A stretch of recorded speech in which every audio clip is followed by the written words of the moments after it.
मन्मानसेस्तु सततं श्रीविठ्ठलपदाम्बुजं संसारभयभीतानां यस्मृतिर्भयनाशिनी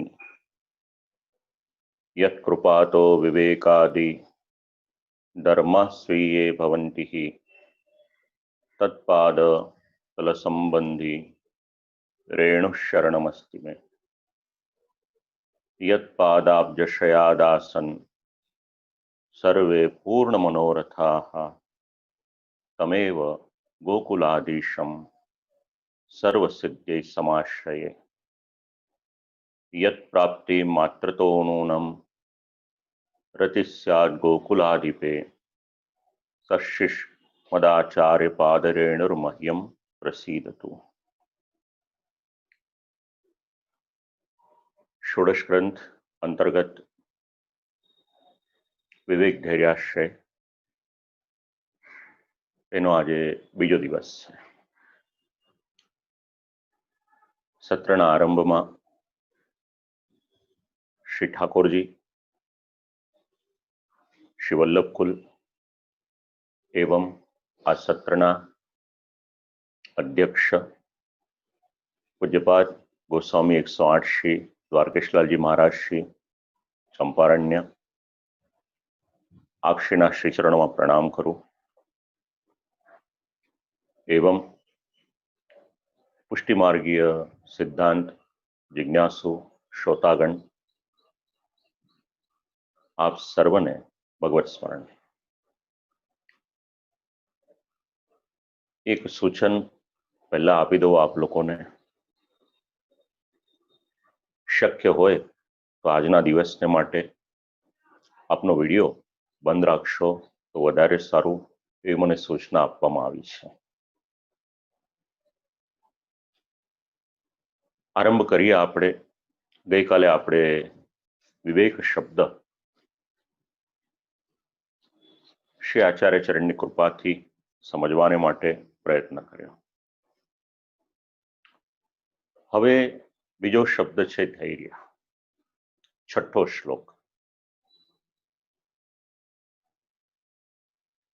ज्यां सुधी शक्य होय पहला कह्युं हतुं एक के बे वखत जे ग्रंथ होय, जे विषय होय, जो पहला वांचेलो हशे तो समझवामां सानुकूलता रहेशे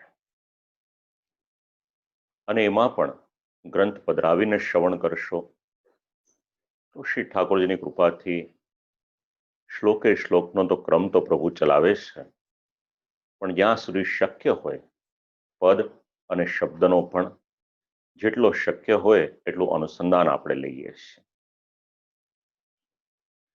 तो छठो श्लोक, त्रिदुःख सहनम धैर्यम मामृते सर्वतः सदा तक्रवत देहवत भाव्यम जड़वत गोप भार्यवत।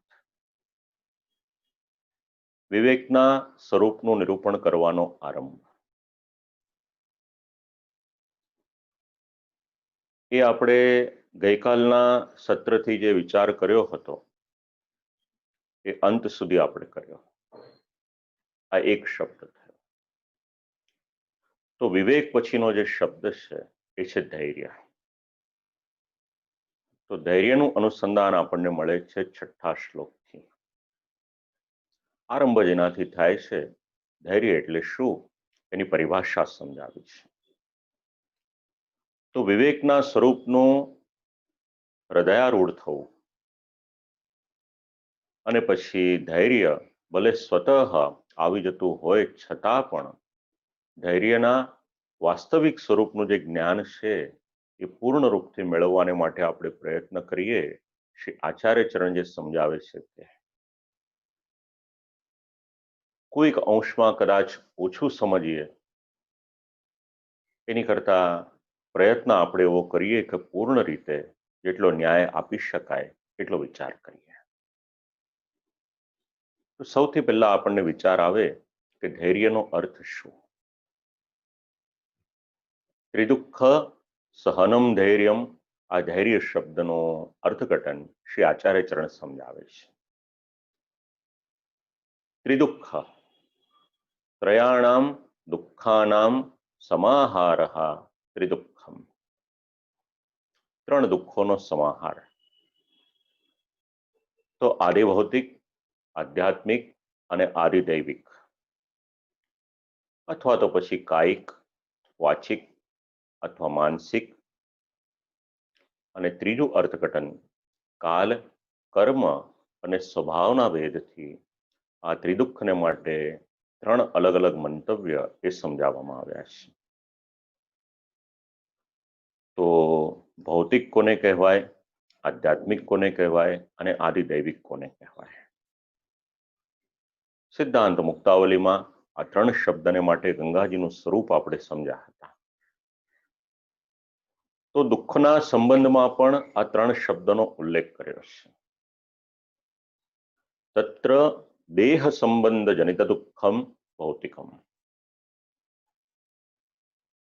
શરીર સંબંધી જે દુઃખ છે એ ભૌતિક દુઃખ છે.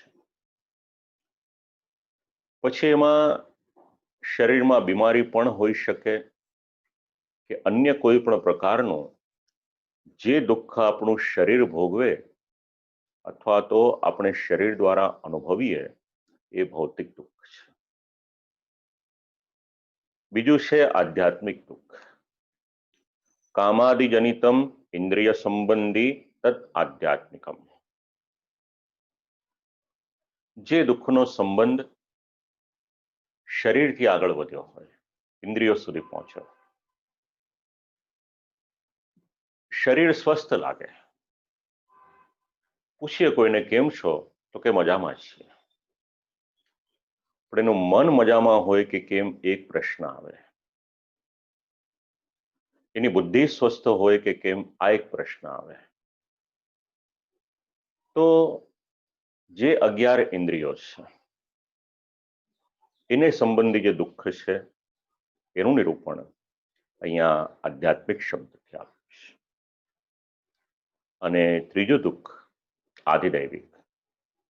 પરીક્ષાર્થમ પ્રારબ્ધ ભોગાર્થમ વા ભગવત કૃતમ. ભક્તની પરીક્ષા કરવાને માટે અથવા તો પછી પ્રારબ્ધનો ભોગ કરાવવાને માટે ભગવાન દ્વારા જે દુઃખ પ્રાપ્ત થાય છે એ જીવ અનુભવે છે.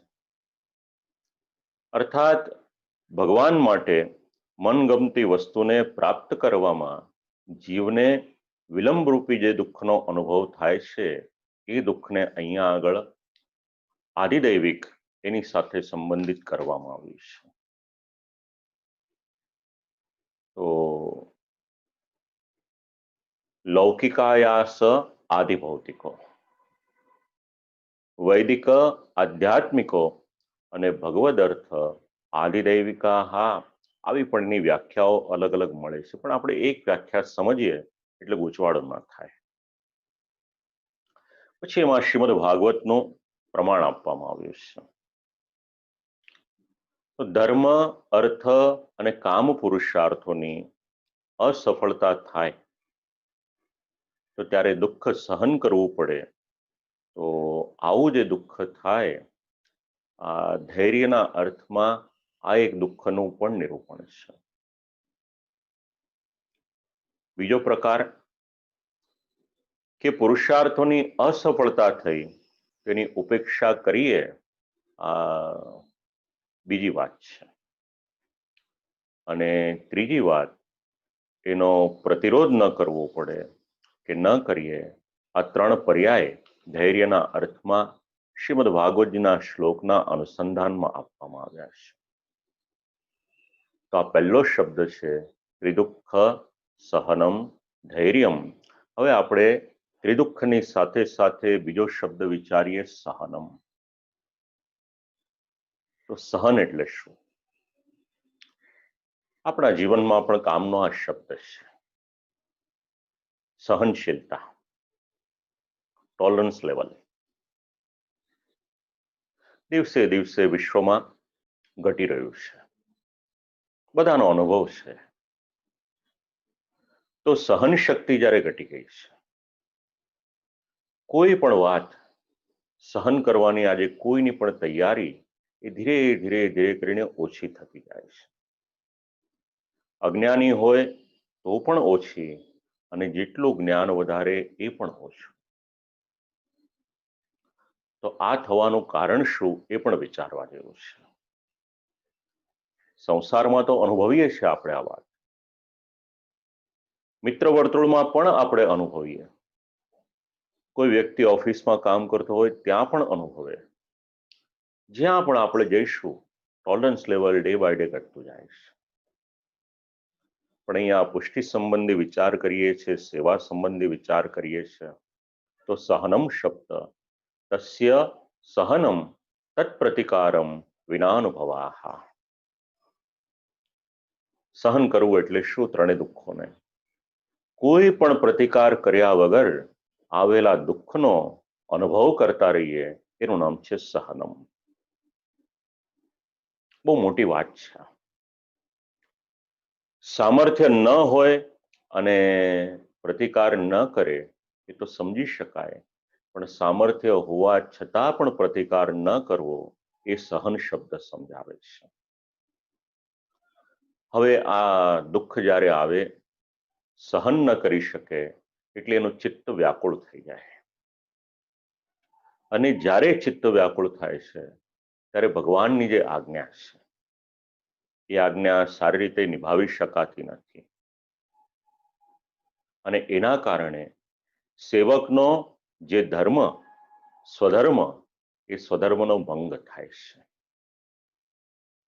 સહનશીલતા શબ્દ સંપ્રદાયમાં, પુષ્ટિમાં, ભગવાન માર્ગમાં શેના માટે ઉપયોગી છે? તો ભગવાનની આજ્ઞાનું પાલન કરવા. જો એ આપણે સહનશીલતા નહીં રાખીએ, તેનું પરિણામ એ આવશે કે ભગવાનની આજ્ઞાનું પાલન થશે. એટલા માટે સમજાવ્યું કે ભગવત સેવાની સિદ્ધિને માટે દુઃખોને સહન કરતા રહેવું જોઈએ, અને એટલા જ માટે ધૈર્ય શબ્દ એનું નિરૂપણ કરી રહ્યા છે.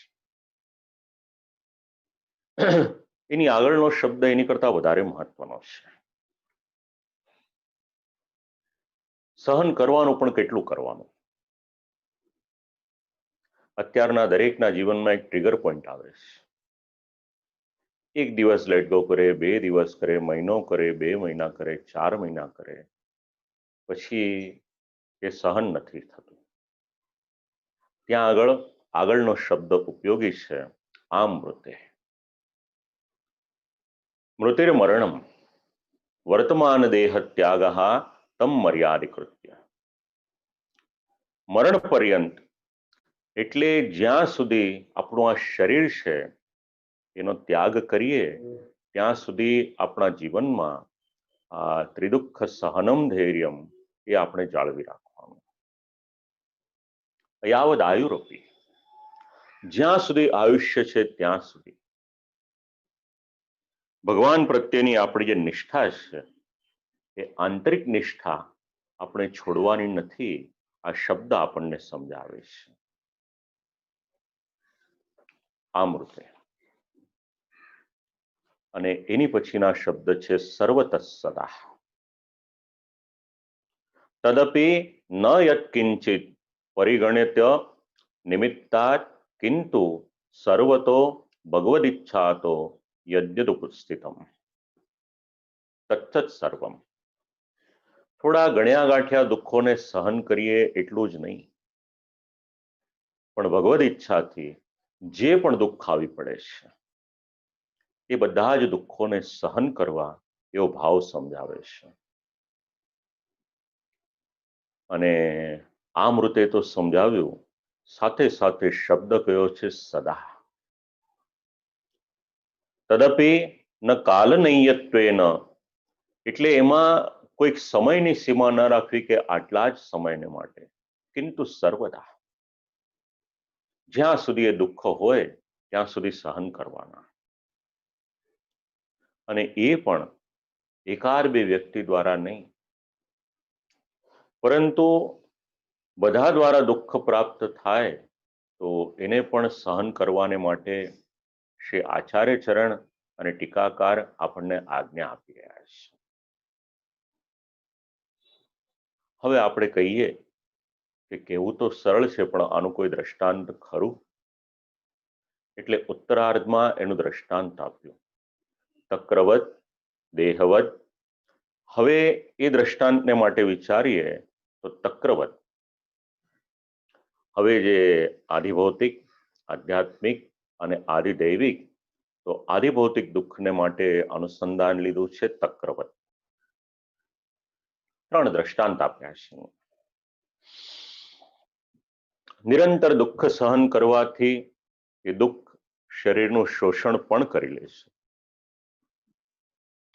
તો દેહહાનૌ શોકો ન કાર્ય ઇત્યર્થે પ્રાક્તનમ દૃષ્ટાંતત્રયમ જ્ઞેયમ. 3 દ્રષ્ટાંત દ્વારા એને સમજાવે છે. દેહના વિશેષણ રૂપે 3 દ્રષ્ટાંત છે એવો પણ એક અર્થઘટન કર્યું છે, કારણ કે દેહ વિશેષ્ય છે. જ્યાં સુધી દેહાભિમાન રહે ત્યાં સુધી દુઃખને સહન કરવું એ ખૂબ કઠિન હોય છે. એટલે સિદ્ધાંત સમજાવ્યો, દેહનું અભિમાન કરશો નહીં. એમાં તક્રવત 2 રીતે આ શબ્દ સમજાવ્યો છે. જેવી રીતે છાશમાં કોઈ પણ પ્રકારનો સાર ન હોય, કારણ કે છાશનો સાર છે તો માખણ છે. માખણ વગરની છાશ હોય એ ઢોળાઈ જાય તો કોઈ પણ પ્રકારનું દુઃખ ન થાય, કારણ કે એમાં કોઈ પણ પ્રકારનો સાર નથી. એવી જ રીતે આપણો દેહ અને દેહની સાથે જે જોડાયેલા છે એનું નામ છે દેહ સંબંધી. તો એમને પણ સાર રહિત માની અને અભિમાનનો ત્યાગ કરવાનો અને દુઃખને સહન કરવાનો. શરીર અથવા સંબંધીઓ દ્વારા આપવામાં આવેલા દુઃખ અથવા સુખની અસર એ ન થાય, આ સિદ્ધાંત સમજાવે. હવે દેહવત, આપણે તક્રવત શબ્દ લઈએ છે એની સાથે સાથે એક દ્રષ્ટાંત આપ્યું છે. 2 શબ્દને સાથે વિચારીએ, તક્રવત, દેહવત એમ પણ કરી શકાય. દેહવદિતિ દેહવતા સંગાતે તક્રવત ભાવના કાર્ય. હવે છાશનું અનુસંધાન શેના માટે?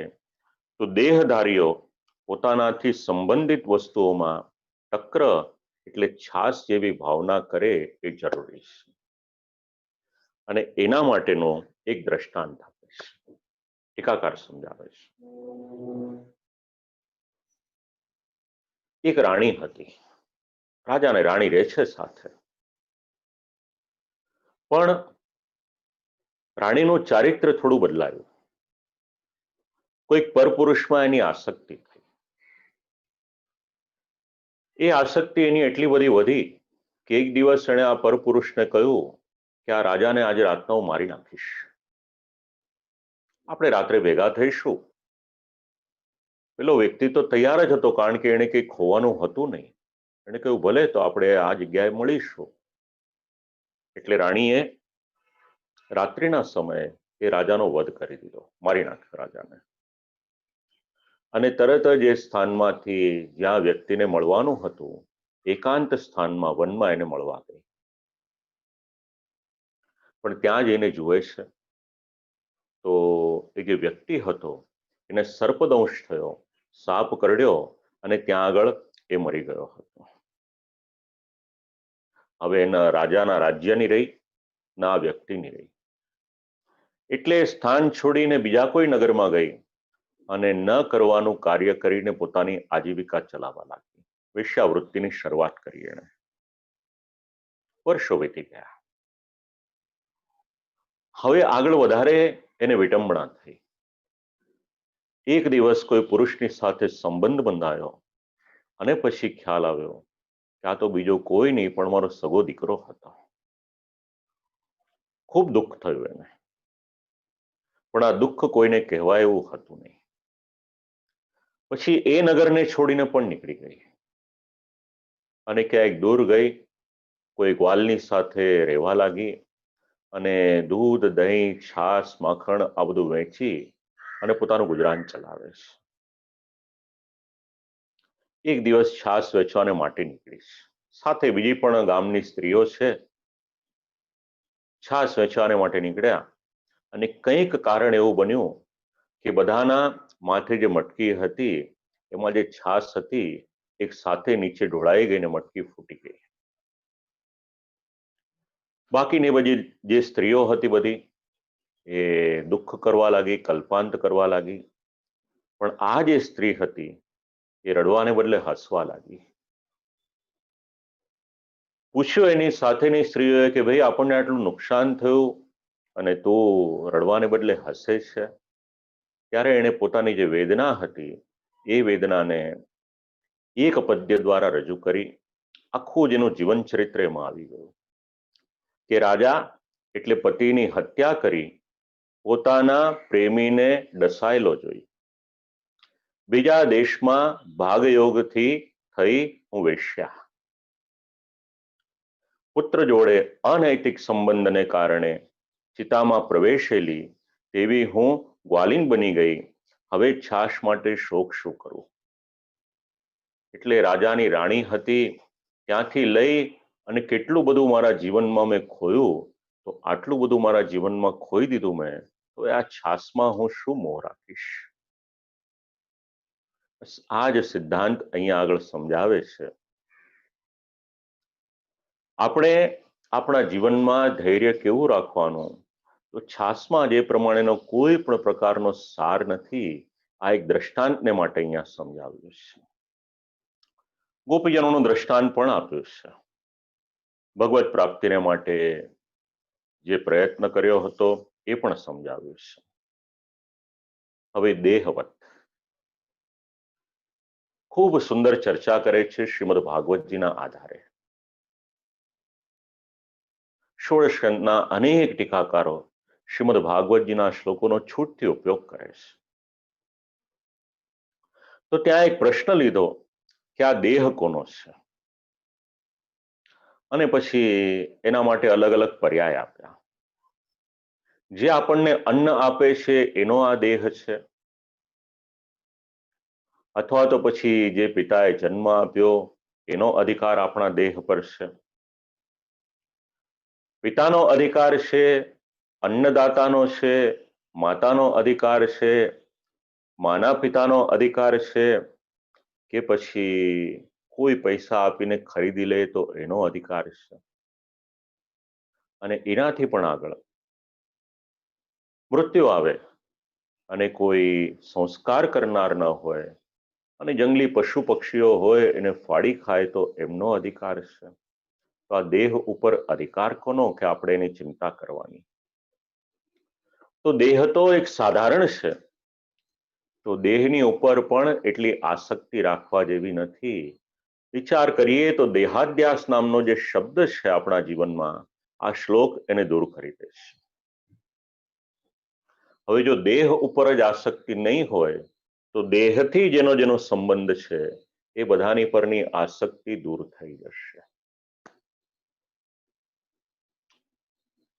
અને શરીરની કિંમત ક્યાં સુધી, જ્યાં સુધી અંદર જીવ છે, આત્મા છે, પ્રાણ છે, ત્યાં સુધી જે ક્ષણે એ નીકળી જશે પછી ઘરના જ સદસ્યો હશે 2 કલાક 4 કલાક 6 કલાક થશે એટલે કહેશે કે હવે એમને લઈ જાઓ.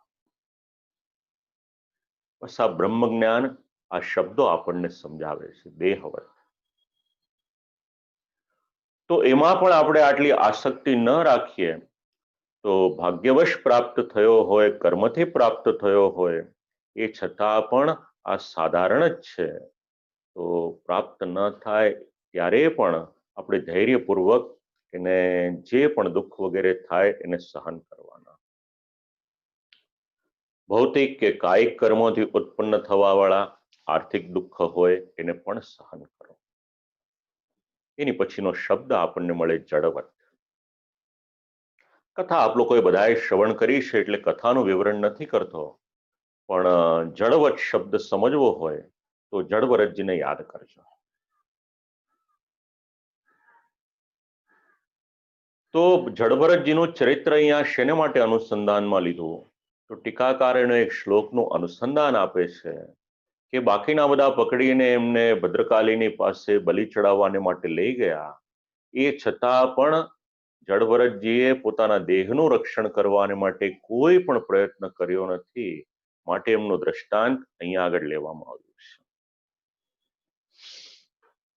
એમણે આ દુઃખને સહન કર્યું. તો આ ઉદાહરણ એવું સમજાવે છે કે ભગવદીયને આવી રીતના પણ કોઈ વિઘ્ન આવે એ છતાં પણ પોતાના જે ગુણ છે, પોતાના ધર્મ છે, પોતાનું ધૈર્ય છે, એને ખોવું નહીં. અને આદિદૈવિક દુઃખ એમાં ગોપ ભાર્ય એટલે ગોપ વધુઓ, ગોપિકાઓ. ભગવાને વેણુવાદન કર્યું. કેટલાક ગોપીજનો એવા હતા અંતર્ગૃહગતા, જેમને એમના પરિવારે ભગવાનની પાસે જતા રોક્યા, એ છતાં પણ એમણે પોતાનું ધૈર્ય ન ખોયું. એમનો દેહ તો ત્યાં ને ત્યાં રહી ગયો, પણ એમનું ચૈતન્ય એ પ્રભુને મળી ગયું. તો ધૈર્ય કેવું રાખવાનું, આ બધા અલગ અલગ દ્રષ્ટાંત દ્વારા આપણને સમજવા મળે છે. બીજું પણ પ્રમાણ આપ્યું છે ગોપીજનોને માટેનું. તો આ બધા જ દ્રષ્ટાંતો આપણને સમજાવે છે કે જીવનમાં ધૈર્ય આપણે કઈ રીતના રાખવાનું. ગોપ ભાર્યવત એને તક્રવતના અનુસંધાનમાં લેવું હોય તો પણ લઈ શકાય, એવું પણ અર્થઘટન આપણને મળે છે. તો આ છઠ્ઠો શ્લોક ધૈર્ય શબ્દ એ આપણને ખૂબ સારી રીતે સમજાવે છે. એનાથી આગળ આપણે વધીએ તો પ્રતિકારો યદૃચ્છાતઃ સિદ્ધશ્યન્નાગ્રહી ભવેત ભાર્યાદીનામ તથાન્યેષામ સતશાક્રમમ સહેત. હવે ભગવદ ઈચ્છાથી જીવનમાં કોઈ દુઃખ આવ્યું, એનો પ્રતિકાર કરવાનો કે નહીં, એ વાત અહીંયા આગળ સમજાવવામાં આવી છે. સામાન્ય રીતે જીવની એવી પ્રકૃતિ હોય છે કે દુઃખ આવે એટલે એનો પ્રતિકાર કરવાને માટે ખૂબ પ્રયત્ન કરે છે. ભાગવત વાંચો શાંતિથી. ભાગવતમાં બે પાત્ર એવા છે કે જે ભગવાનની પાસે સામેથી દુઃખ માંગે છે. આ પાત્રનું વિચારવાનું એવું છે કે જીવનમાં જેટલું દુઃખ આવશે એટલું અમે ભગવાનની વધારે નજીક જઈશું. અને આ સનાતન સિદ્ધાંત વિશ્વમાં દેખાય પણ છે. કોઈ દિવસ ભગવાનના મંદિરે ન જનાર જીવનમાં જરાક દુઃખ આવે એટલે તરત જ ભલે સકામ ભક્તિ કરે તો સકામ, પણ એ ભગવાનની તરફ તો વળી જાય છે. તો પ્રતિકાર કરવો કે નહીં, તો પ્રતિકારો યદૃચ્છાતઃ, દુઃખનો પ્રતિકાર કરવામાં પણ લાગી જવું જોઈએ નહીં. દુઃખનું નિવારણ કરવાના ઉપાયને ન કરવાનો આગ્રહ પણ ન રાખવો. એટલે બેલેન્સ રહી અને જીવવાનું છે. દુઃખ દૂર થઈ અને સુખ પ્રાપ્ત થતું હોય તો જાણી જોઈને પછી દુઃખ ભોગવવાને માટે સતત પ્રયત્નશીલ ન રહેવું. આ વાત અહીંયા સમજાવે છે. પ્રતિકારો યદૃચ્છાતઃ. યદૃચ્છાતઃ એટલે ભગવદ ઈચ્છાતઃ, ભગવાનની ઈચ્છાથી. અને આગ્રહી શબ્દ, શ્રી ગોપેશજી આ શબ્દને વિસ્તૃત રીતે સમજાવે છે. ભૌતિક દુઃખોની સામે લડવાની વ્યવસ્થામાં પરિવારની ચર્ચા કરે છે. આધ્યાત્મિક દુઃખોની સામે લડવામાં ઇન્દ્રિયોને માટેની ચર્ચા કરે છે. આધિદૈવિક દુઃખોના પ્રતિકારને માટે ધનની ચર્ચા કરે છે. અને દેહ વગેરેના સંબંધીમાં ભાર્યાદીનું વર્ણન. એટલે એમ વિચારી શકાય કે તમારા ને મારા જીવનમાં જે દુઃખો આવે છે એ દુઃખોને માટેનો અહીંયા કંઈક વિચાર આપણને મળી શકે. આ સાંપ્રદાયિક દ્રષ્ટિ છે, એ છતાં પણ જીવનમાં, આપણા લૌકિક જીવનમાં પણ ખૂબ જ ઉપયોગી છે. તો આધિભૌતિક દુઃખ એના પ્રતિકારને માટે, પ્રતિકારનો અર્થ શું?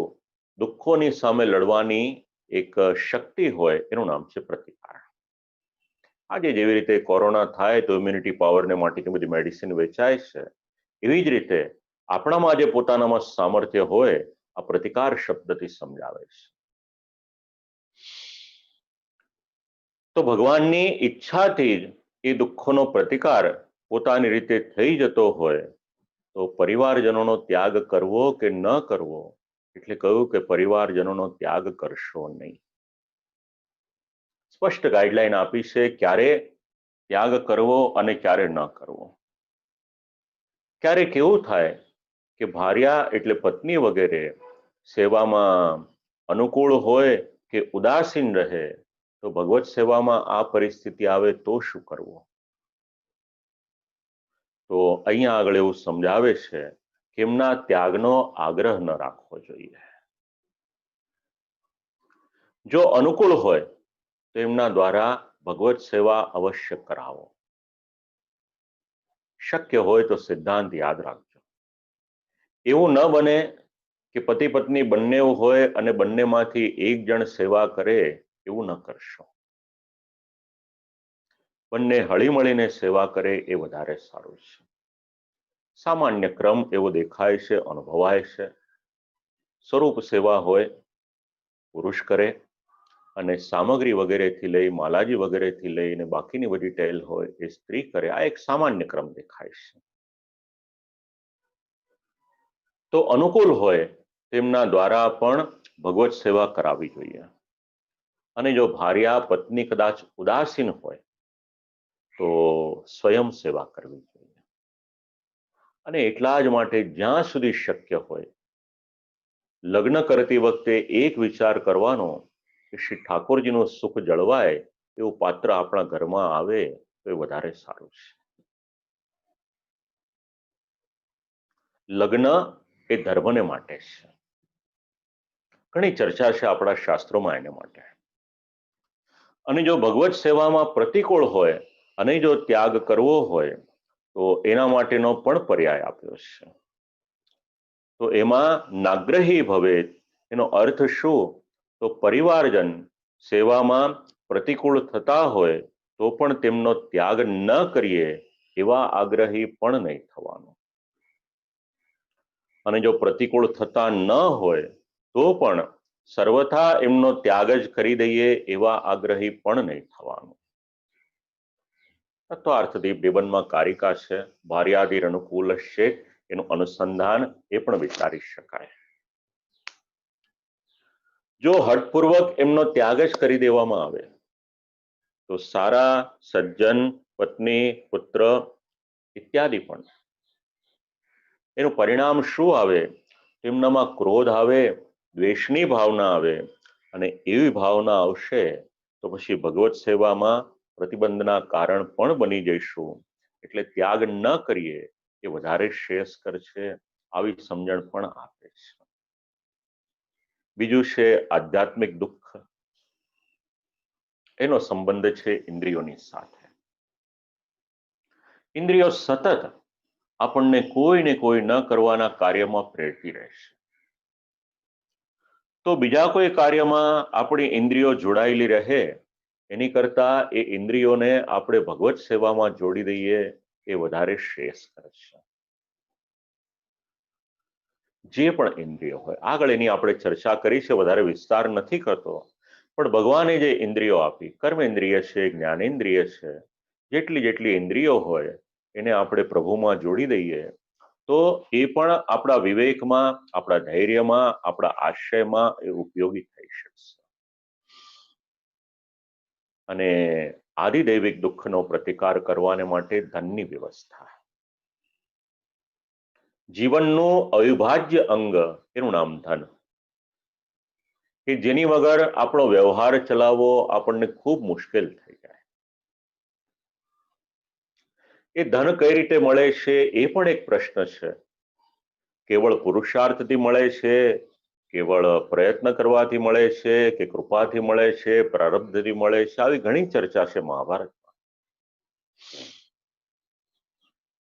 તો ધન તો શાસ્ત્રને અનુસાર આપણે આજીવિકા હોય અને એના દ્વારા આપણને જે ધન મળે તો સાક્ષાત રૂપથી હવે ભગવાનની કૃપા દ્વારા ધન મળે. શાસ્ત્રની આજ્ઞા મુજબની આજીવિકા દ્વારા આપણને ધન મળે અને નીતિથી આપણા જે ઘરમાં ધન આવે એ ધનને શુદ્ધ ધન તરીકે આપણે વિચારી શકાય.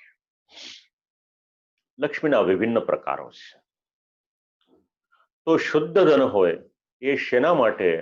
શુદ્ધ ધન પણ તમારા ને મારા ભોગ વિલાસને માટે નહીં, પણ શુદ્ધ ધન એ પણ ભગવત સેવામાં જેટલું શક્ય હોય ને વિનિયોગમાં લઈ શકે એટલું વધારે સારું.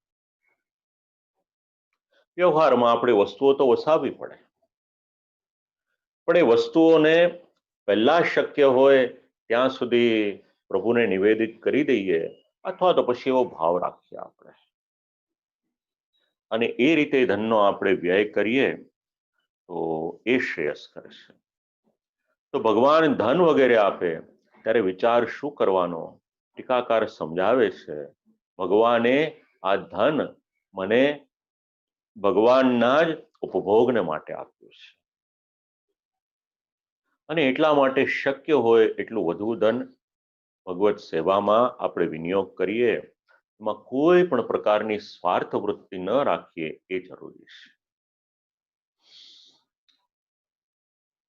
તો આ રીતે ધૈર્ય શબ્દ એ સમજાવી રહ્યા છે, અને એની પછીનો શબ્દ છે અસતશ્ચ. હવે કોણ આપણો અનાદર કરે, કોણ અપમાન કરે, તો એની સાથેનો વ્યવહાર આપણે કઈ રીતના રાખવાનો, કોઈ અતિક્રમણ કરે તો આપણે એની સાથેનો વ્યવહાર કઈ રીતનો રાખવાનો એ સમજાવવામાં આવે છે. અસતશ્ચાક્રમમ સહે, ખૂબ અઘરો સિદ્ધાંત છે. સહનશીલતાની પરાકાષ્ઠા આવી જાય એવો સિદ્ધાંત હવે સમજાવે છે. અસતશ્ય ભાર્યાદિ મધ્યે સ્વતોત્યંત નિકૃષ્ટસ્ય સદોષસ્યાપ્યાક્રમમ તત્કૃત. હવે આ જે કારિકા છે તો આ પરિવારજનોની અંદર પણ અત્યંત નિકૃષ્ટ એટલે દુષ્ટ લોકો હોય. આખો પરિવાર એક સરખો હોય એ જરૂરી નથી. 5 આંગળી સરખી ન હોય એમ દરેકની વિચારધારા એક સરખી ન હોય. એક જ મા બાપના સંતાનોની મનોવૃત્તિ અલગ અલગ હોય. તો કોઈક એવા પણ હોય જે નિકૃષ્ટ એટલે દુષ્ટ હોય, અને એમના દ્વારા આક્રમમ એટલે આપણો તિરસ્કાર કરવામાં આવે. આ સિદ્ધાંતોને સમજવાને માટે ભિક્ષુ ગીતા વાંચો. એક સાધન સંપન્ન વ્યક્તિ જ્યારે ધનહીન થઈ જાય છે અને પછી ત્યારે એને કેટલું અપમાનિત થવું પડે છે, આપણા જીવનમાં સહનશીલતા આ ભાગવતના પ્રસંગમાંથી શીખવા મળશે. તો એમના દ્વારા પણ તિરસ્કાર થાય તો એ સહન કરવું કે ન કરવું એટલે સમજાવ્યું, સહે તે ત્યર્થ, એ પણ સહન કરવાનું. ધૈર્યપૂર્વક સહન કરે અથવા એવું આચરણ કરે એવું અર્થઘટન સહેત એ પરસ્મય પદ એના અનુસંધાનમાં સમજાવ્યું. આ સમંતાત ક્રમાહ પાદ વિક્ષેપ, બધા જ પ્રકારના તિરસ્કાર થાય તો સહન કરવાનો, પણ અહીંયા ટીકાકાર એક શબ્દ સમજાવે છે, પાદ વિક્ષેપ. ન કરે નારાયણને કોઈક લાત પણ લગાવી દે તો એ પણ સહન કરવાને માટે આ ટીકાકાર આપણને સમજાવી રહ્યા છે. હવે આવો અસહનીય તિરસ્કાર સહન કરવાનો તો ક્યારેક એવું બને કે પત્ની, પુત્ર, પરિવારજન એમના દ્વારા પણ આવી રીતના તિરસ્કાર થાય તો તિરસ્કારને પણ સહન કરવું. શેના માટે? ભગવદાશ્રયને માટે જ વિવેક, ધૈર્ય એ નિરૂપિત કરવામાં આવેલા છે. આપણા સ્વભાવને માટે આપણે યમુનાષ્ટકમનું ગાન કરીએ અને બોલીએ છીએ કે સ્વભાવ વિજયો ભવે, બસ એનું અનુસંધાન આ બધા શબ્દોની સાથે જોડજો. બહુ અઘરું છે. બ્રહ્મ સંબંધ લઈ લેવા તો સરળ, પણ એક વૈષ્ણવ તરીકે જીવન જીવવું એ ખૂબ અઘરું છે. અહીંયા તો ત્યાં સુધી સમજાવ્યું છે કે એકાદ બે સદસ્ય પરિવારમાં આવા હોય એટલું જ નહીં, જો ઘણા બધા સદસ્ય એવા હોય ને તો પણ તિરસ્કાર સહન કરવાનો. અને અન્ય શામ બીજું કોઈ પણ હોય, ઉદાસીન કોઈ વ્યક્તિ તિરસ્કાર કરે તો શું કરવું, તો એના માટે પણ સમજાવ્યું કે જાતિથી હીન કોઈ વ્યક્તિ હોય, જો ભગવત સેવા નવતી હોય તેના માટે મ્લેચ્છ જેવા વ્યક્તિઓનો પણ તિરસ્કાર એ સહન કરવો. અત્યારના આ બધી વાત કદાચ મગજમાં બધાને ન પણ ઉતરે, એ છતાં પણ આ સિદ્ધાંતો આપણને એક કરી અને એક સમજાવવામાં આવ્યા છે. કારણ કે મનુષ્યનો સ્વભાવ કેવો છે, એનાથી એક અક્ષર કે એક શબ્દ પણ સહન નથી થતો. ન કરે નારાયણને કોઈક કંઈક બોલી ગયું હોય તો જીવ એવું વિચારે, આપણે એવું વિચારીએ કે એકના બદલે બે ક્યારે સંભળાવીએ ત્યારે આપણને ચેન પડે. તો આપણા જીવનમાં આ જેટલી ગાંઠો છે, આ બધી જ ગાંઠો દૂર કરવાની સમજણ શ્રી આચાર્ય ચરણ આપણને આપે છે આ શબ્દો દ્વારા. આ 7મો શ્લોક આપણે સમજ્યા. હવે 8મો શ્લોક. સ્વયં ઇન્દ્રિય કાર્યાણી કાયવાંગ મનસા ત્યજેત. સ્વયં ઇન્દ્રિય કાર્યાણી કાયવાંગ મનસા ત્યજેત. અશુરેણાપી કર્તવ્યમ સ્વસ્યા સામર્થ્ય ભાવના. અને પહેલાના શ્લોકમાં સ્વપ્રયત્ન વગર પ્રાપ્ત થયેલા દુઃખો અથવા તો સુખને સહન કરવાનું કહેવામાં આવ્યું. હવે ઇન્દ્રિય સુખને માટે પ્રયત્ન કરવો કે નહીં, એનું અહીંયા આગળ આપણને સમજણ આપે છે.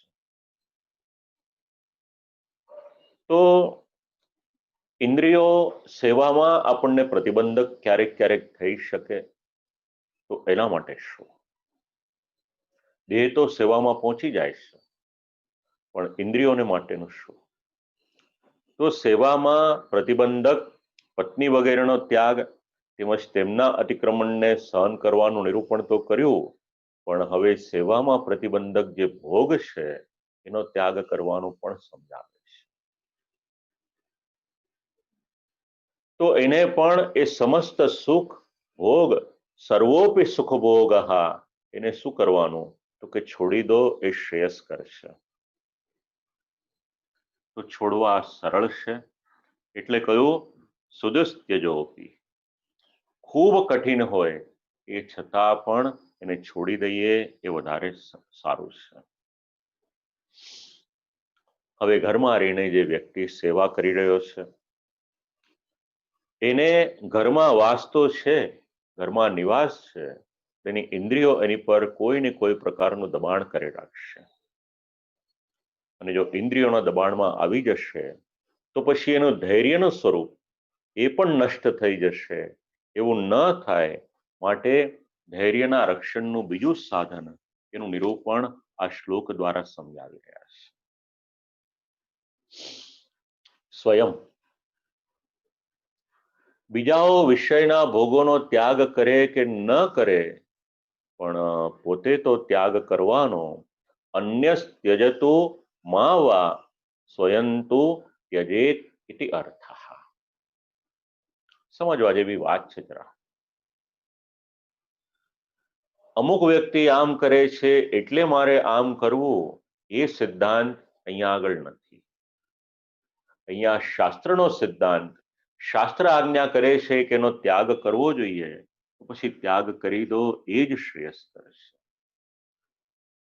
અને ઉદાહરણ કોનું લેવાય? જે ધર્મના, નીતિના, શાસ્ત્રના માર્ગ ઉપર ચાલે એનું ઉદાહરણ લેવાય. જે એના એક્સક્યુઝ લઈને માર્ગ ઉપર ચાલે એનું ઉદાહરણ કઈ રીતે લેવાય? તો દ્રઢતાપૂર્વક એનો ત્યાગ કરવો. ઇન્દ્રિય કાર્યાણી સ્વયં સ્વભોગાર્થમ. ઇન્દ્રિય કાર્યાણી ત્યજેત સેવાયામ પ્રતિબંધ. જો એ ઇન્દ્રિયોમાં આપણે અટવાયેલા રહીશું, એ સેવામાં કોઈ ને કોઈ પ્રકારનો પ્રતિબંધ કરશે. પછી આપણી જીભ હશે, આપણી આંખ હશે, આપણા કાન હશે, કે અન્ય કોઈ ઇન્દ્રિય હશે, જેટલું આપણે બીજા બધા ભૌતિક પદાર્થોમાં એની આસક્તિ રાખીશું, એટલું આપણને સેવામાં એ પ્રતિબંધક રૂપ છે.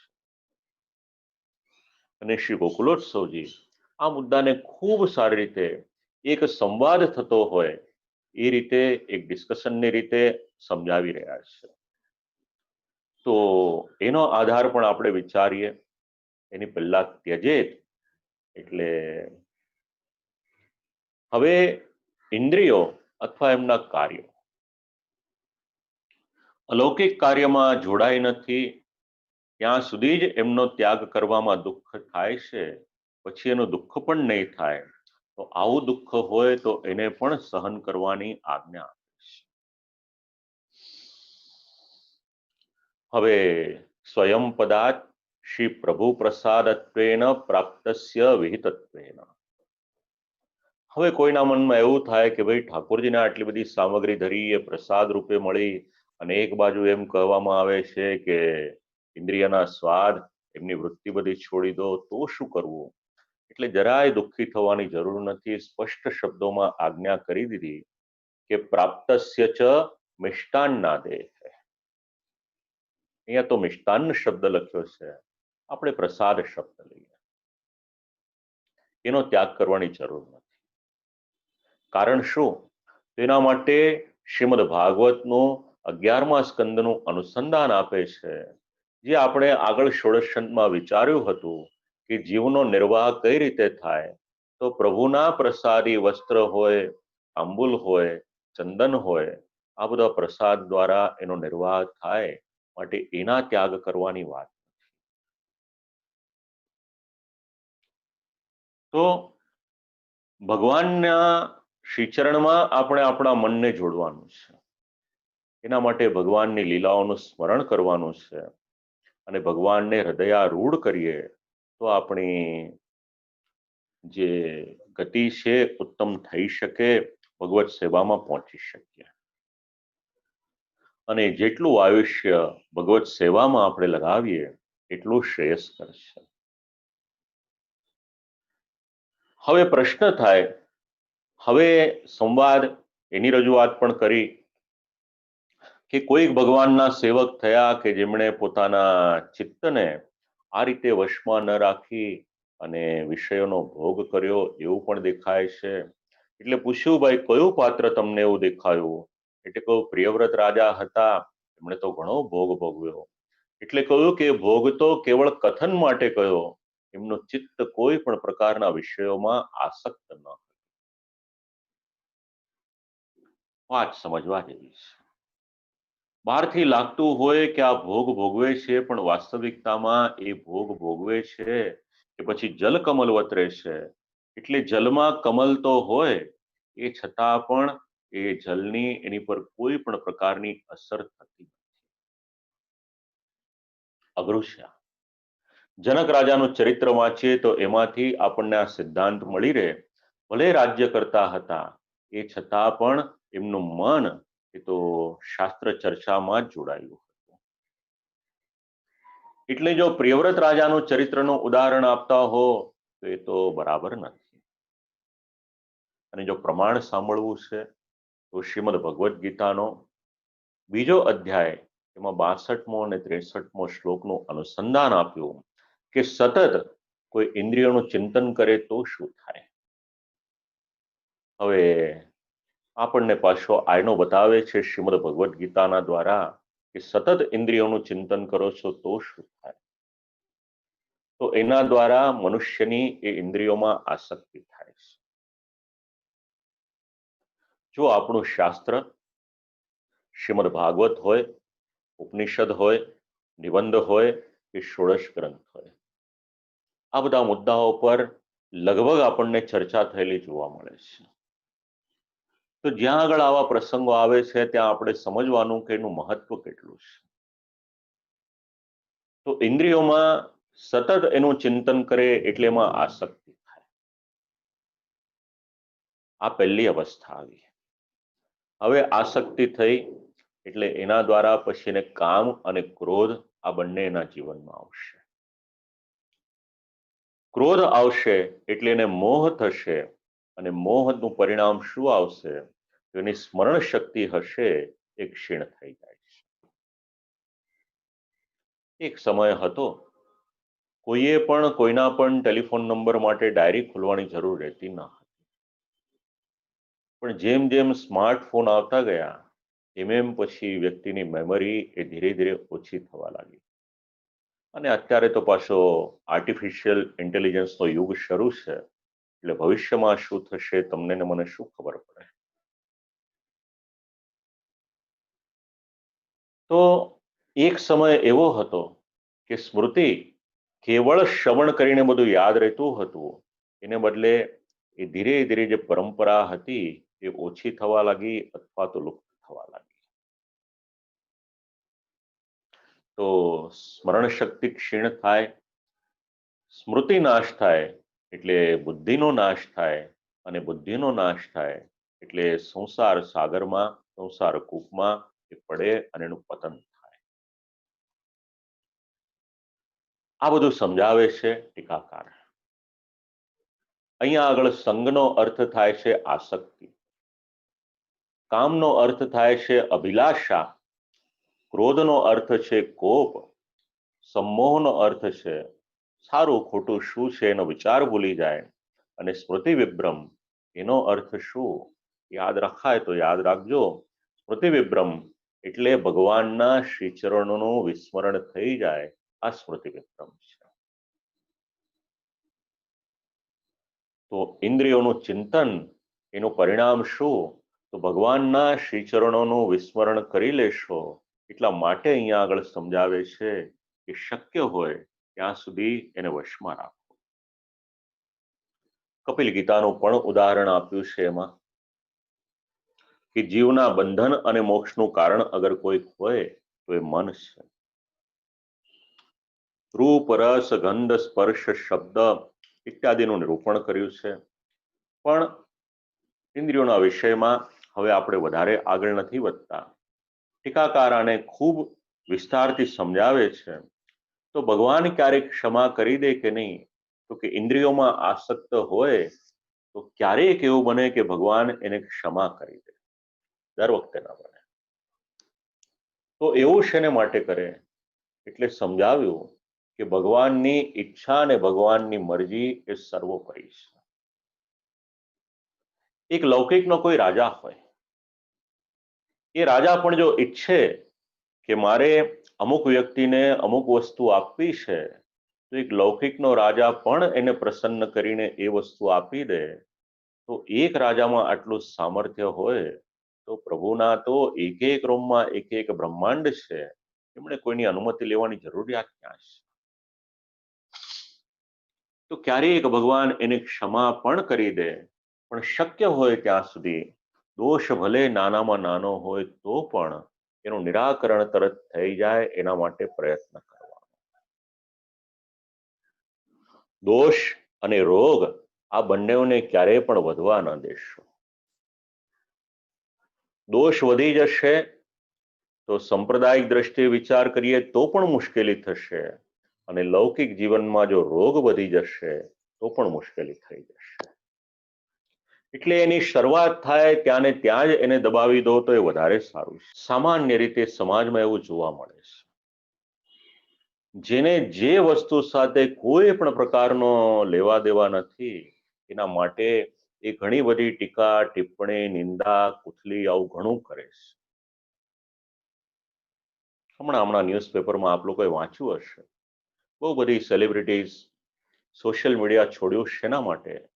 કારણ કે એ એમના માટેની જે ટીકા થઈ, નિંદા થઈને જે ચર્ચા વિચારણા થઈ, એમનું મન એ સહન ન કરી શકે.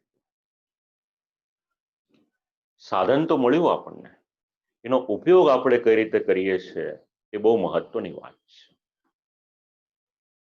આ સોશિયલ મીડિયાનો જ આજે વિનિયોગ છે ને.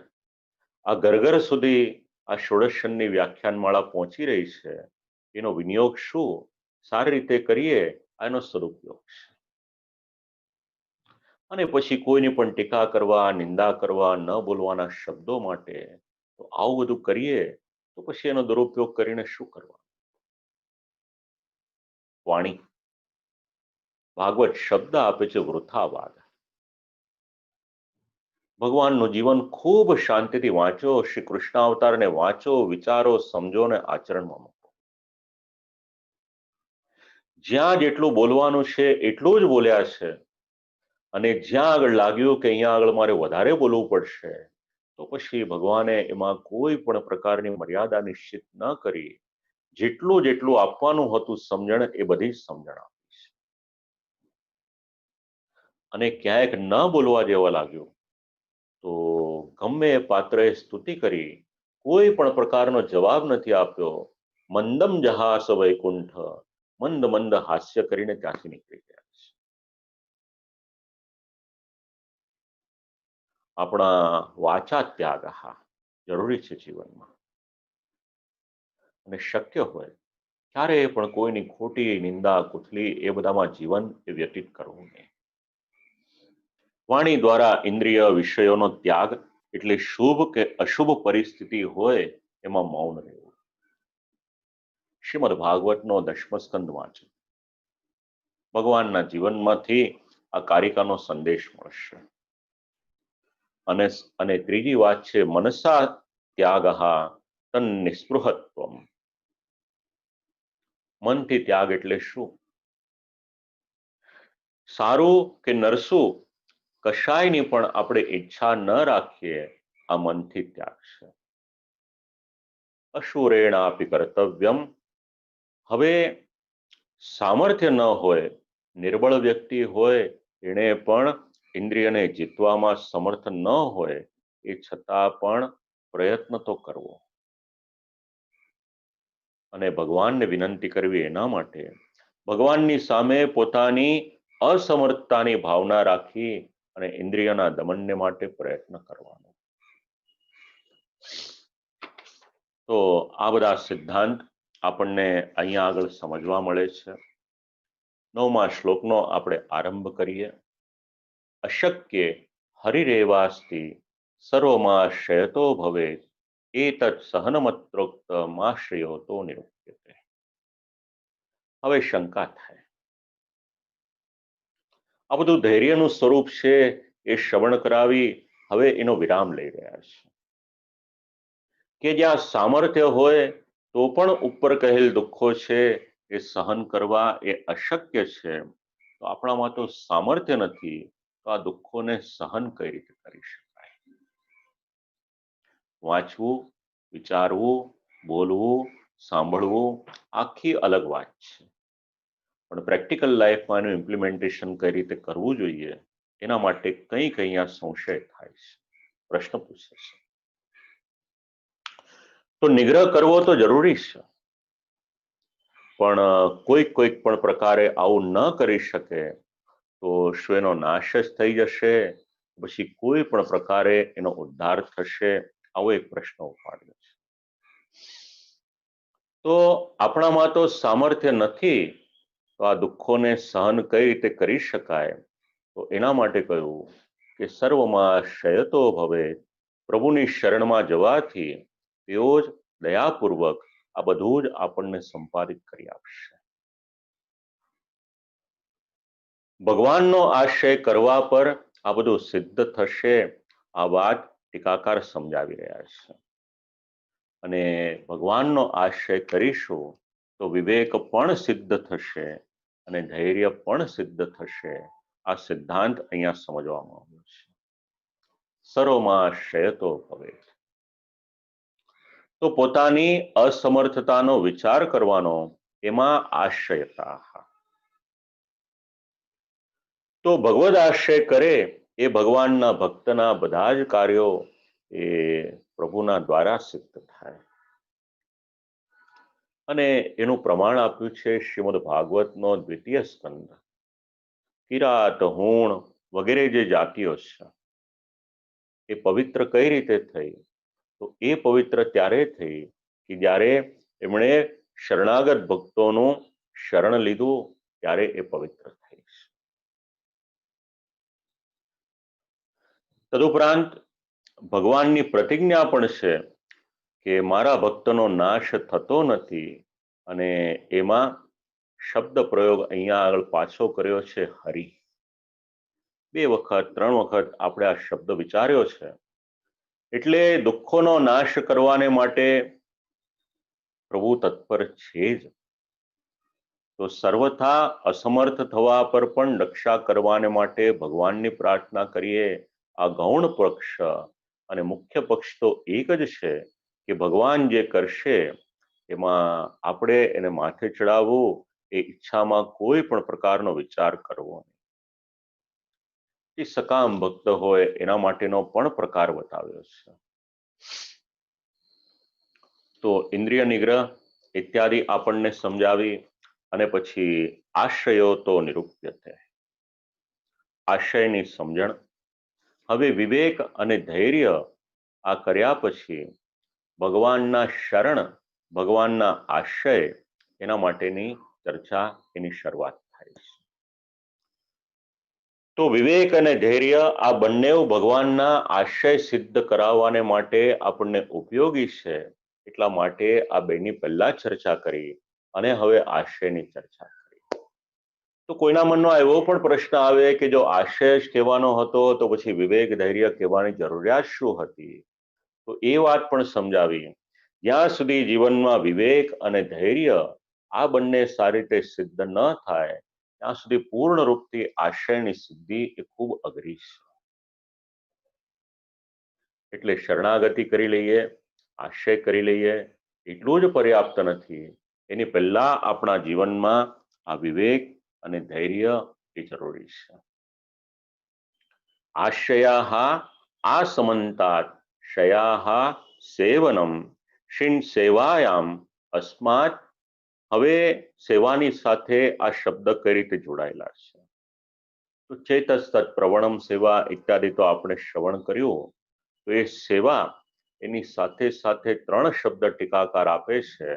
મનોવાગ દેહે સેવા ત્રિવિધા. 3 પ્રકારની સેવા, અથવા તો પછી સેવાની અંતર્ગત આપણે કયા 3 શબ્દ વિચારવાના? તો 3 શબ્દ આપ્યા છે. મનોવાગ દેહૈ, ભગવાનનો આશ્રય આપણે કરીએ, ભગવત સેવા આપણે કરીએ. તો સેવાના લક્ષણમાં અહીંયા આગળ મન, વાણી અને શરીર આ ત્રણેયનું અનુસંધાન છે. મનને ભગવાનનું વ્યસન થઈ જાય એવી જે સ્નેહાત્મિકા સેવા હોય એને ટીકાકાર મુખ્ય ગણી રહ્યા છે અને બાકીની સેવાને સાધનરૂપ આપી છે. જે રીતે આપણે માનસી સા પરામતા, માનસી મુખ્ય સેવા એ ફલરૂપ સેવા અને તત્સિદ્ધે તનુવિત્તજા એમાં સાધનરૂપ રીતના આપણે તનુવિત્તજા આ બંને આપી. બસ એ જ રીતના અહીંયા આગળ પણ મુખ્ય સેવાનું લક્ષણ બતાવ્યું. કઈ રીતે? તો મનને ભગવાનનું વ્યસન થઈ જાય આ મુખ્ય સેવા છે. કેટલાક સેવકો એવા થયા કે જેમને ભગવાનનું વ્યસન થઈ ગયું. એક ક્ષણ પણ ભગવાનની વગર ચાલે નહીં. જે દિવસે આપણને આપણા ભગવાન વગર ન ચાલે એ દિવસે આપણે સમજવાનું કે આપણને આપણા ભગવાનનું વ્યસન થઈ ગયું છે. જો આપણને આપણા ભગવાન વગર ચાલશે તો પછી ભગવાનને પણ જરૂર નથી. તમારી ને મારી શું જરૂર? ત્યાં તો બહુ લાંબી લાઈન લાગી છે. શ્રી ઠાકોરજીને સામગ્રી સિદ્ધ કરાવી અને ધરવાની હતી અને એમાં એક વખત શ્રી ગુસાઈજી પ્રભુચરણને વિલંબ થયો અને ત્યારે શ્રી ગિરધરજીએ પ્રશ્ન પૂછ્યો હતો અને શ્રી ગુસાઈજી પ્રભુચરણે જ્યારે ગિરધરજીને આજ્ઞા કરી કે આજે આપ જાઓ અને પછી જ્યારે વિલંબ થવાનું કારણ સમજાયું તો બસ શ્રી ઠાકોરજીની સેવામાં તો સેવકોની લાઈન લાગી છે. તમારો ને મારો એમાં નંબર હશે કે કેમ એ પણ પ્રશ્ન છે. શું કિંમત આપણી? તો જીવનમાં વ્યસન થઈ જાય આ અવસ્થા આવી બહુ અઘરી છે. પણ જો આવી જાય તો સમજજો કે આ પ્રભુની જે સ્નેહાત્મિકા સેવા છે એમાં આપણે નજીક પહોંચ્યા છીએ. ભક્તિ શબ્દની પરિભાષા સમજાવી છે. એ તો આપણને આગળ જ્યારે ઉપયોગ આવશે ત્યારે એનો વિસ્તારથી આપણે વિચાર કરીશું ભક્તિવર્ધિનીમાં. તો આ ગ્રંથમાં પહેલો શબ્દ આપણે વિચાર કર્યો વિવેક, બીજો શબ્દ એનો વિરામ આવ્યો ધૈર્ય, અને હવે આરંભ કરી રહ્યા છે એ આશ્રય શબ્દ છે.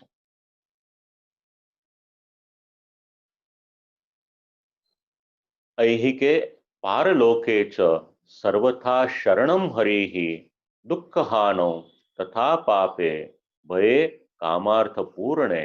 આ 10મો શ્લોક આશ્રયના અર્થઘટનનો આપણે અનુસંધાન અહીંયાથી લઈએ. આપણે આગળના શ્લોકમાં અડધા શ્લોકમાં એનો ઉલ્લેખ કર્યો કે હવે આશ્રયનું નિરૂપણ કરવામાં આવે છે. પ્રથમમ સમુદાયન. હવે આશ્રય કરવા પર બાકીનું બધું જ સિદ્ધ થઈ જાય એટલે પહેલા સમુદાય દ્વારા, સમુદાય એટલે શું તો ઐહિક પારલૌકિક આ બંને પરિસ્થિતિઓમાં આશ્રય કઈ રીતે કરવાનો એનું અનુસંધાન આ સમુદાય શબ્દથી લઈ શકે. પ્રથમમ સમુદાયન આશ્રય સ્વરૂપમ. તો સમુદાયના દ્વારા આ આશ્રયનું સ્વરૂપ છે એ સમજાવી રહ્યા છે. ઐહિકે, તો ઐહિક એટલે શું? ઇહાસ્મિન જન્મની તદુપલક્ષિતે કાલેવા ભવદૈહિક કાર્યમુચ્યતે. આ જન્મમાં અથવા તો પછી આ કાળમાં થવા વાળા જે કાર્યો છે એને ઐહિક શબ્દથી સમજાવી રહ્યા છે. ઇહલોક સંબંધીની એટલે આ લોક સંબંધી જે છે એના માટે ઐહિક શબ્દ છે. આ જન્મથી સંબંધિત કાર્યોના ફળને ભોગવવામાં અને સ્વમનોભિલષિત એટલે આપણા મનની જે ઈચ્છા હોય એવા સેવાના સાધનોને ઉપલબ્ધ કરાવવામાં આપણું શરણ કોણ? તો ત્યાં આગળ કર્યું કે આપણું શરણ અગર કોઈક હોય તો એ હરિ, એ ભગવાન છે. હવે પારલોકે, પારલૌકિક આ લોકથી અલગ એટલે અંતરિક્ષ લોકથી લઈ અને બ્રહ્મલોક પર્યંતના જે કાર્યો છે એવા જે કાર્યો છે એનું નામ છે અલૌકિક કાર્ય. પરલોક સંબંધીની કાર્ય, અને સાથે સાથે આગલા જન્મનો સંબંધ પણ લીધો છે. અને ચ એટલે સુખ દુઃખના ફળો ભોગવવામાં અને ભગવદ ઈચ્છાને અનુરૂપ સમસ્ત સાધનોને આપણા માટે ઉપલબ્ધ કરાવવા વગેરે સમસ્ત કાર્યોમાં આ ચ અક્ષર સમજાવે છે. તો ઐહિક હોય, પારલૌકિક હોય કે અન્ય કંઈક હોય, આ બધામાં શું તો આશ્રય સમજાવતા એટલું કહ્યું સર્વથા શરણમ હરિ. આટલું યાદ રાખજો, સર્વથા શરણમ હરિ. તો સર્વથા એટલે શું તો સર્વ પ્રકારે, બધી જ રીતે. હવે ખૂબ મહત્વનો સિદ્ધાંત શરણમેવમ સર્વાત્મના ભાવનીયમ નતુ સેવામ વિહાય કિંચિત સાધનાંતરમ કાર્યમ શરણાગતો પ્રભુઃ સ્વયમેવ સંપાદયિષ્યતિ. આપણું કાર્ય કેટલું છે? પૂર્ણ રીતે શરણાગતિ, પૂર્ણ રીતે આશ્રય એ પ્રભુના શ્રી ચરણમાં કરીએ એટલું આપણે કાર્ય કરવાનું છે. આપણે આશ્રય લઈએ છીએ પણ પૂર્ણ રીતે લઈએ છીએ કે કેમ એ પ્રશ્ન છે. તો ભગવાન જ્યારે આપણે આશ્રય લઈએ છીએ, શરણાગત થઈએ છીએ, તો શરણાગતો શરણાગતિ કરવા પર પ્રભુ એટલે ભગવાન સ્વયમેવ સંપાદયિષ્યતિ. જે વસ્તુ જોઈતી હશે ભગવત સેવા સંબંધિત એ પ્રાપ્ત ન થવાથી જે દુઃખ થતું હશે તો એ દુઃખને એ પ્રભુ દૂર કરી દેશે. તો આપણે પ્રભુની પર આ રીતનો આસ્થા, વિશ્વાસ, શરણાગતિ ઇત્યાદિ રાખીશું તો ભગવાન સ્વયમેવ સંપાદયિષ્યતિ. એને એ પ્રકારનું દુઃખ હશે તો એ પણ દૂર કરી દેશે.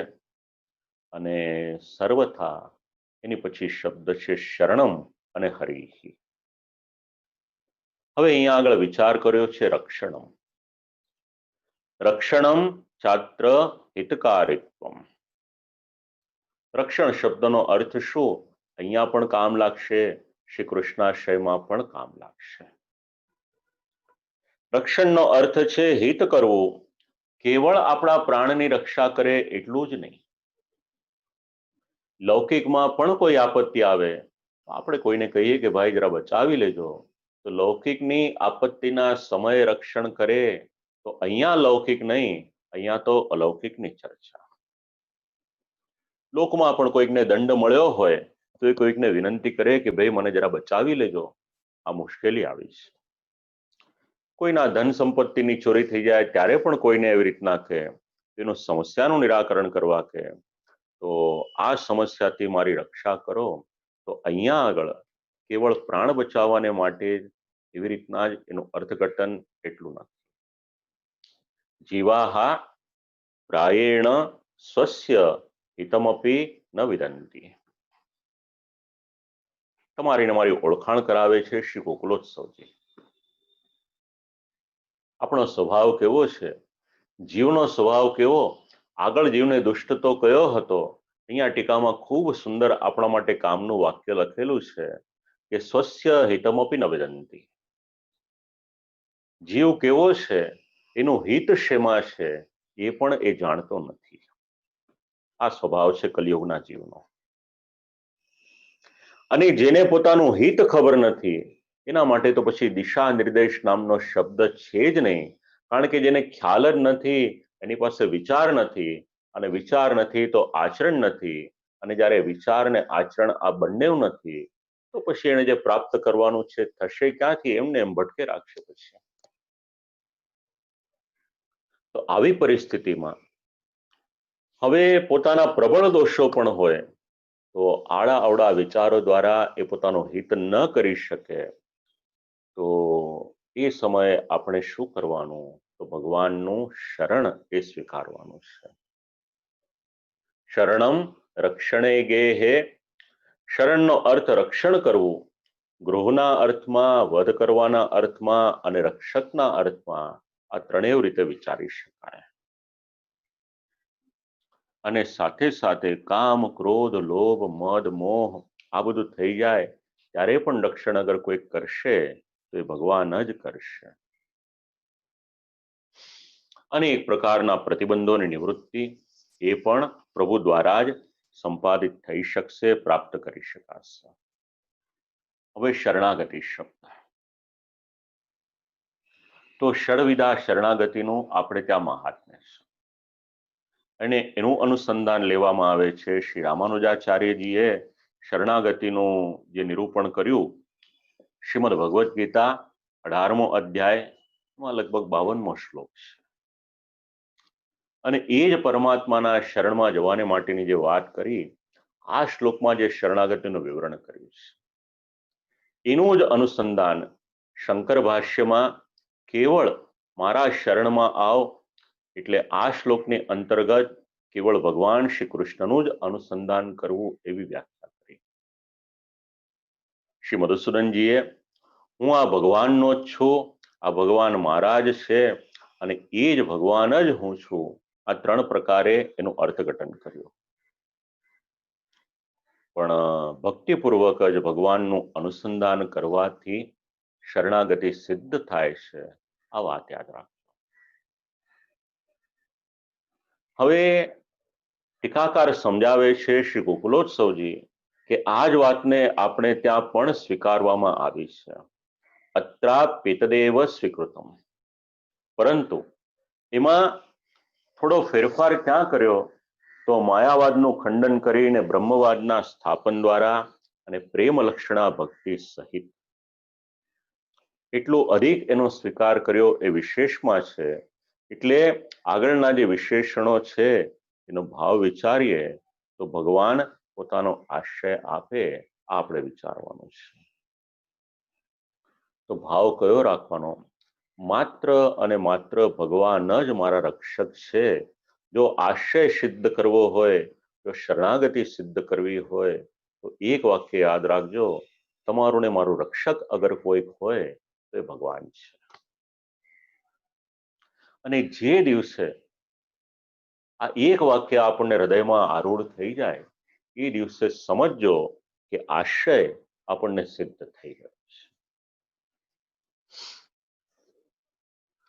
અયમ એવાશયો ભક્ત્યાધિકારીણામ ભક્તિમ પોષયન્તમાહ. બસ આ જ આપણને પોષણ મળે અહીંયા આગળ. તો આશય સર્વપ્રથમ શું કાર્ય કરે? તો ભક્તિની ઉત્પત્તિ થાય, ભક્તિ માર્ગનો અનુકલ્પ એને જ ઉત્તમ રીતે સ્વીકારવામાં આવ્યો છે. એવું નથી કે આપણે જ આશય કરી શકીએ.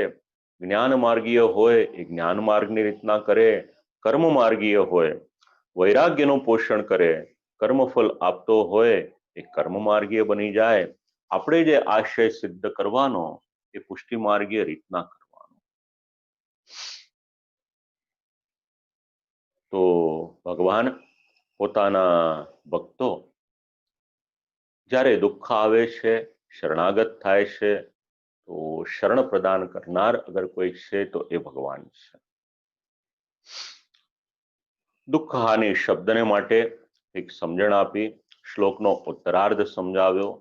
હવે વિવેક, ધૈર્ય અને આશય, તો આશયને માટે દુઃખ હાનો તથા પાપે ભય કામાદ્ય પૂર્ણે, આ ઉત્તરાર્ધ આપણે વિચારી લઈએ. અડધો શ્લોક વિચારીએ પછી આપણે વિરામ લઈશું.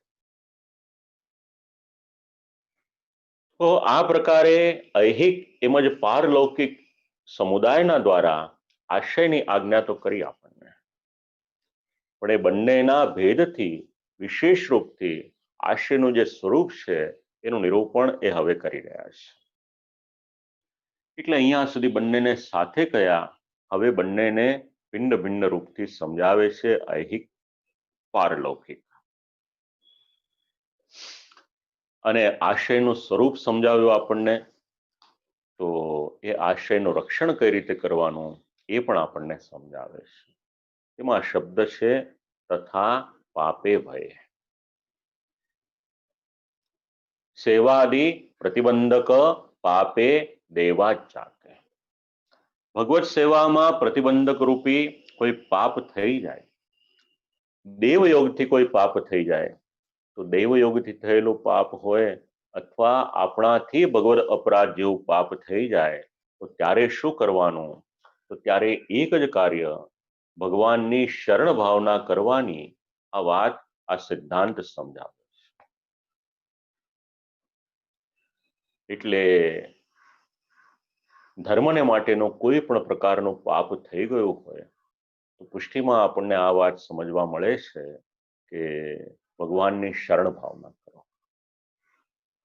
પછી ભલે દૈવયોગથી હોય, પ્રતિબંધક રૂપથી હોય, અથવા તો ભગવદ અપરાધ રૂપથી હોય, તો તથા પાપે અને ભય. તો ભયનો સંબંધ તમારા ને મારા મનની સાથે છે. જીવને એવો ભય થઈ જાય કે હું તો તુચ્છ છું, ભગવાનના શ્રીચરણ કમલની રેણુની ઈચ્છા તો બ્રહ્માજી પણ કરે ને ન મળે, તો એ એટલી દુર્લભ છે, તો મને કઈ રીતે પ્રાપ્ત થશે? તો આવી રીતના પણ જ્યારે વિચાર આવે તો ટીકાકાર સમજાવે છે કે ત્યારે પણ કેવળ અને કેવળ શરણની ભાવના જ કરવાનું આટલું કર્તવ્ય છે. કોઈ પણ પ્રકારનો અપરાધ થયો હોય, નતુ તદર્થમ પ્રાયશ્ચિત્તાદિકમ કર્તવ્યમ તત્કરણે શરણ ધર્મો ગચ્છેદ ઇતિ અર્થઃ. એટલે આ અપરાધોના નિવારણને માટે દેહ, ઇન્દ્રિય ઇત્યાદિ દ્વારા થયેલા ભગવદ અપરાધનું નિવારણ કરવાને માટે પ્રાયશ્ચિત્ત વગેરેનો ક્રમ એને પ્રશસ્ત નથી કર્યો. તો પુષ્ટિમાં ભગવદ અપરાધ થયો તો શું કરવાનું? સ્પષ્ટ શબ્દમાં સમજાવ્યું કે શરણ ધર્મ એને જો અગર સારી રીતે સંભાળીને રાખવો હોય તો પછી એમાં પ્રાયશ્ચિત્ત વગેરેનો ક્રમ એનો વિચાર ન કરશો. અને અંતિમ પદ છે કામાદ્ય પૂર્ણે. અને એનો બીજો પાઠભેદ મળે છે કામાર્થ પૂર્ણે. એટલે કોઈક વસ્તુઓની આપણને કામના હોય, એની અભિલાષા હોય. એ પદાર્થ બે રીતના હોઈ શકે. એક આપણને લૌકિક પદાર્થોની અભિલાષા હોય અને બીજો ભગવત સંબંધી હોય. તો આ બંને પદાર્થોની અભિલાષા કે કામના આપણને થાય. અને એમાં પણ લૌકિક પદાર્થ હોય તો એને પણ પાછો બે રીતના વિચારી શકાય. એક દૈહિકમ ઇન્દ્રિય કંચ, એટલે એક દેહથી સંબંધિત છે અને બીજો ઇન્દ્રિયોથી સંબંધિત. તો આ પદાર્થોની પૂર્તિ કરવામાં પણ હરિની જ ભાવના, એ જ આપણે અનુસંધાન રાખવાનું. અને કદાચ કામની પૂર્તિ ન થાય તો પણ આપણે આપણો શરણ ભાવ છે, આશ્રય ભાવ છે, એને ક્યારેય પણ છોડવાનો નહીં. આ સિદ્ધાંત આપણને આ શ્લોક, 10મો શ્લોક એ સમજાવે છે. તો શ્રી ઠાકોરજીની કૃપાથી વિવેક અને ધૈર્ય, આ બે શબ્દ અને પછી આશ્રયમાં આપણે પ્રવેશ કર્યો છે. હવે 11 થી લઈ અને 17 સુધીના શ્લોકો છે, એનું અનુસંધાન આપણે આવતીકાલે લઈશું. અને આવતીકાલે લગભગ 6:15 સુધી મારું વક્તવ્ય થશે. 6:15 થી 6:30 અથવા તો 35 સુધી ચિરાયુષ્માન આદિત્ય શાસ્ત્રીજી એમની વાણી પણ પવિત્ર થશે. અને ખાસ કરીને વિવેક, ધૈર્ય અને આશ્રય આપણા જીવનમાં કઈ રીતે ઉપયોગી છે. સેવાના ક્રમમાં તો આપણે વિચાર કરીએ જ છે, પણ એક દ્રષ્ટિકોણ આપણને એ પણ પ્રાપ્ત થાય. એટલે આવતીકાલે લગભગ 15 થી 20 મિનિટને માટે એમનું વક્તવ્ય થશે. સંબંધના બાને તો દીકરો છે મારો, પણ એટલો જ એનો પરિચય નથી. શાસ્ત્ર એવું કહે છે કે પુત્રના બહુ વખાણ ન કરવા. વખાણ કરવાને માટે નહીં, એક નિષ્પક્ષ ભાવથી કેવળ આપની જાણકારીને માટે જણાવો. આંતરરાષ્ટ્રીય પુષ્ટિમાર્ગીય વૈષ્ણવ પરિષદનું આ આયોજન છે. આ રીતેની વય 25 વર્ષની છે. 20 વર્ષની વય સુધીમાં ઠાકોરજીની અનહદ કૃપા, એના પૂર્વના પુણ્ય, વડીલોના આશીર્વાદ, એનો પુરુષાર્થ બધું જ ભેગું 80 થી 90 જેટલા સર્ટિફિકેટ, મેડલ, ઘણું બધું એને પ્રાપ્ત થયું. સખત પુરુષાર્થ એનો જીવન મંત્ર છે. અને એમાં પણ રાષ્ટ્રીય સ્તરે તો પ્રભુએ અનુગ્રહ કર્યો, પણ પરિષદના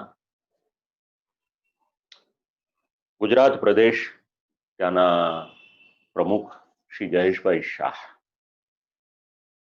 એમની કાનીથી ચિરાયુષ્માન આદિત્યને પાર્લામેન્ટ ઓફ વર્લ્ડ રિલિજન દર 4 વર્ષે એમનું અધિવેશન થતું હતું વિશ્વના અલગ અલગ દેશોમાં.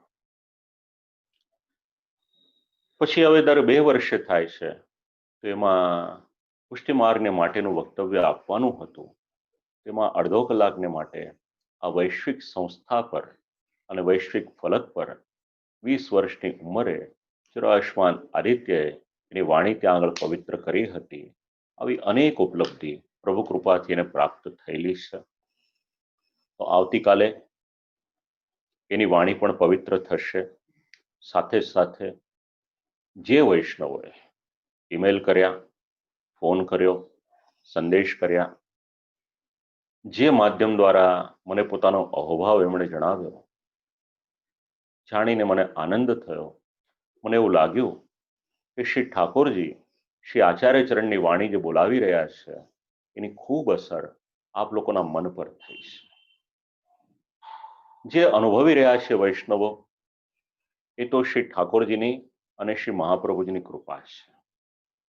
હું એક માધ્યમ છું. એમાં જે પણ આપણને અનુભવવા મળી રહ્યું છે, જે શબ્દો, હું કોઈનું નામ નથી લેતો, કોઈકને લૌકિકમાં પણ ઘણો લાભ થયો, કોઈકના પરિવારના 3 સ્વજન 15-20 દિવસના ગાળામાં 3 સ્વજન જતા રહે, તેમની ઉપર વેદના કેટલી હોય વિચાર કરો. અને એ સમયે આ ષોડશ ખંડની વ્યાખ્યાનમાળા એમના માટે આશીર્વાદ સમાન થઈ છે. તો કોઈકને શ્રી આચાર્ય ચરણની આ દિવ્ય વાણી ઘણું બધું માર્ગદર્શન ઘણાને પ્રાપ્ત થઈ રહ્યું છે. એ આપણું અહોભાગ્ય છે, આપણું ખૂબ અહોભાગ્ય છે એ શ્રી વલ્લભકુલ આપણી સાથે જોડાયેલું છે. જે આચાર્ય બાળકોને વિનંતી કરી અને ખૂબ નિખાલસતાથી બાળકો એ વાત પણ આપણને જણાવે છે કે આ વક્તવ્યને અમે શ્રવણ કર્યું છે એ આપણું અહોભાગ્ય છે.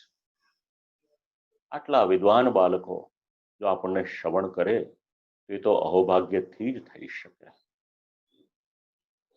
તો આ પ્રભુની કૃપા છે. દેશ વિદેશના આપ વૈષ્ણવો જોડાયેલા છો જ. મારો પરિવાર પણ આમાં જોડાયેલો છે.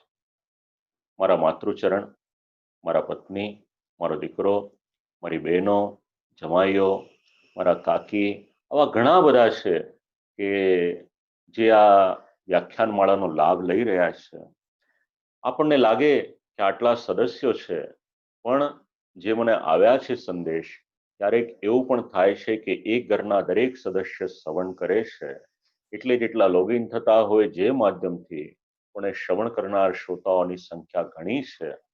અને અમુક વૈષ્ણવોએ આંતરરાષ્ટ્રીય પુષ્ટિમાર્ગીય વૈષ્ણવ પરિષદને પણ પોતાના હૃદયથી અભિનંદન અને શુભેચ્છાઓ અર્પણ કરી છે. આપ સર્વે જે પણ આપના ભાવ જણાવ્યા, 80 વર્ષ, 85 વર્ષ, 87 વર્ષથી લઈને 20-25 વર્ષના યુવાનો સુધી દરેક વર્ગ જોડાયેલો છે. તો શ્રી ઠાકોરજી, શ્રી આચાર્ય ચરણ આ સિદ્ધાંતોને આપણા હૃદયમાં આરૂઢ કરે એટલી જ વિજ્ઞપ્તિ કહી અને પુનઃ એક વખત શ્રી વલ્લભકુલના શ્રી ચરણોમાં પ્રણામ કરી આજની વાણીને અહીંયા આગળ આપણે વિરામ આપીએ છીએ. આપ સર્વને ભગવત સ્મરણ. આપ લોકો જે ચેટ પર મેસેજ મોકલો છો, ચાલુમાં તો હું જોઈ નથી શકતો, પણ પછી હું જોઈ લઉં છું. માટે આપ સર્વને પણ જેમણે ભગવત સ્મરણ કર્યા હોય એમને મારા ભગવત સ્મરણ, અને જેમણે દંડવત પ્રણામ લખ્યા હોય આપ સર્વને પણ આશીર્વાદ એટલા જ છે કે શ્રી આચાર્ય ચરણના શબ્દો આપણા જીવનમાં સાકાર થઈ જાય, એ જ આશીર્વાદ. આટલું કહી અને આજે વિરામ લઉં છું. અસ્તુ.